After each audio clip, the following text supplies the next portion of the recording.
लक्ष्मी अष्टोत्तरशतनामस्तोत्रम्।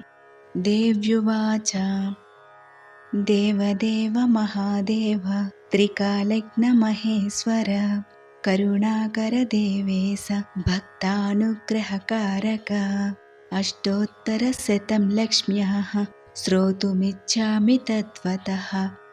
ईश्वर उवाच देवि साधु महाभागे महाभाग्यप्रदायकं सर्वैश्वर्यकरं पुण्यं सर्वपापप्रणाशनं सर्वदारिद्र्यशमनं श्रवणाद्भुक्तिमुक्तिदं राजवस्यकरं दिव्यं गुह्यात् गुह्यतरं परं दुर्लभं सर्वदेवानां चतुष्षष्टिकलास्पदम् पद्मादीनां वरान्तानां निधीनां नित्यदायकं समस्तदेवसंसेव्यं मणिमाध्यष्टसिद्धिदं किमत्र बहुनोक्तेन देवी प्रत्यक्षदायकं तव प्रीत्याद्य वक्ष्यामि समाहितमनः शृणु।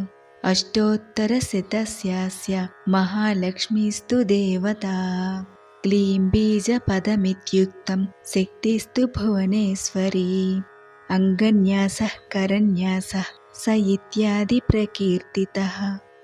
ध्यानम् वन्दे पद्मकरां प्रसन्नवदनां सौभाग्यदां भाग्यदां हस्ताभ्याम् अभयप्रदां मणिगणैर्नानाविधैर्भूषितां भक्ताभीष्टफलप्रदां हरिहरब्रह्मादिभिः सेवितां पार्श्वे पङ्कजशङ्खपद्मनिधिभिर्युक्तां सदा शक्तिभिः सरसिजनयने सरोजहस्ते धवलतरां सुखगन्धमाल्यशोभे भगवति हरिवल्लभे मनोज्ञे त्रिभुवनभूतिकरि प्रसीद मह्यम्।